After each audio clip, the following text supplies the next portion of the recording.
And when it comes to the gender pronouns and the sex-gender debate, there are a few ideas that you didn't mention, but that seem pretty, at least worthy of discussion, in my opinion. So the first is that, in a similar vein as what we've been saying so far, he thinks that your gender identity is also not simply freely chosen, but has external constraints on it, which you have to take into account. You're free to experiment with your gender, but don't be surprised if you end up feeling more comfortable in specific gender roles that might match your sex. But you are basically, as far as I get him, you are basically free to experiment and to find new ways that work for you personally. That's the one point. The second is his notion of respect. According to him, identity is not something that is simply given to us. It's not something that we inherit. It's not something that is a result of our position within the lower quadrant. But identity is something that you have to earn. Identity is something that in part is constituted by your own decisions, by your ability to stick with something, by your ability to stick with a tradition, practice a specific tradition, and let the tradition transform your consciousness and your self-sense. Identity is also something that is in part influenced by your competence. In other words, if you're competent, if you prove to yourself and others that you can indeed conquer the world, that you can indeed overcome obstacles in this world, and you feel competent and prove competence, this is a legitimate part of your sense of identity. In other words, don't be surprised to feel shame if you don't live up to that ideal and if you fail. Particularly if you constantly fail and you never manage to solve a single problem in your life, then don't be surprised if you feel bad. So you cannot simply think your identity into existence. You have to act your identity into existence. And this is something that other people owe you respect for the activities that you have chosen, the agency that you have enacted in your own life. Other people, rightfully so, respect you. It's one thing to respect someone, it's another thing to recognize someone as a subject and grant him basic compassion. Everyone deserves compassion, as if everyone deserves to be recognized as a subject, but not everyone is equally deserving of your respect. In other words, not everyone is equally deserving of your attention. Attention is something that we have to earn in the eyes of others, unless of course we find ourselves in very, very special relationships, like with people we have already strong commitments to, or within our family and so forth. Then of course the rules change. But you cannot expect to just walk and meet someone on the street. You cannot expect that person to firstly respect you, and at least in the sense that I'm using here the term.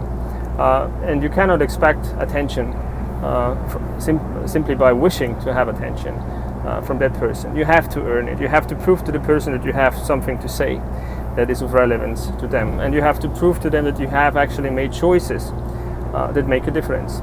Even if your achievements, so to say, are not that a big deal. Imagine you have some kind of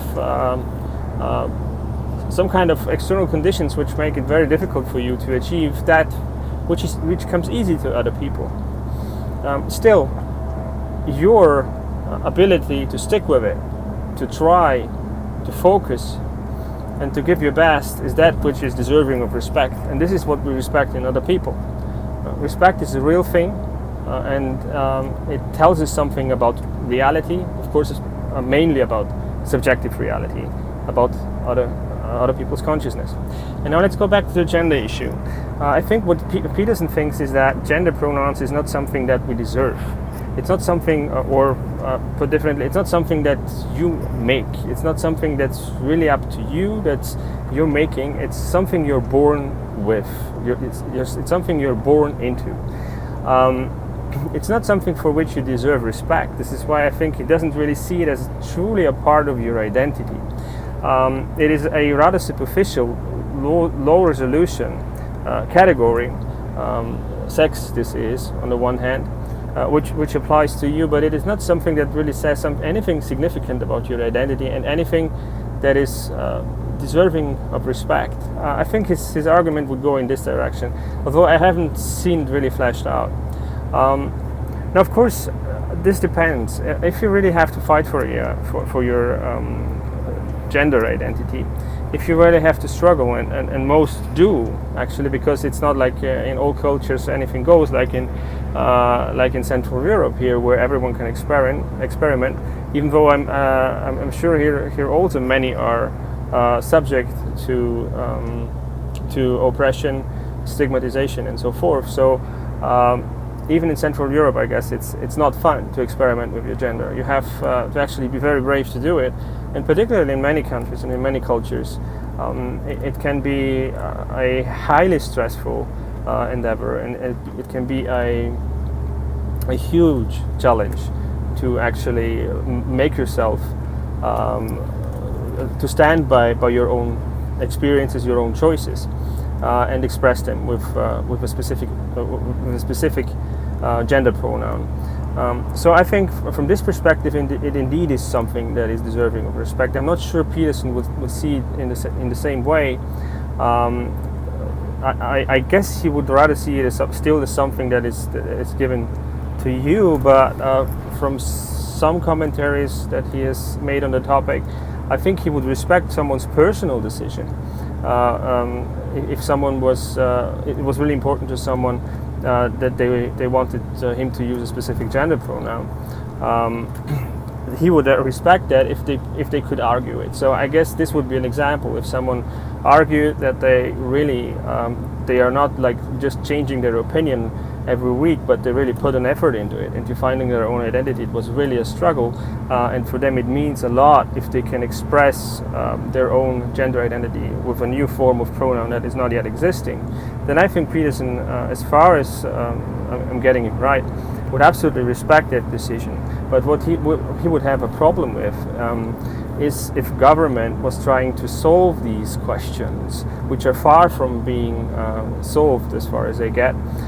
If government was trying to tell us what kind of language to use, and if government was dictating which kind of scientific results to be taken seriously, and which which research projects are to be abandoned. So it's not so much about not being allowed to experiment with your gender. You're absolutely allowed as far as they're getting right, but government should have nothing to do with that, firstly, and secondly, be aware that respect is still a topic that is not uncontroversially linked to the notion of identity. It's not simply trivial.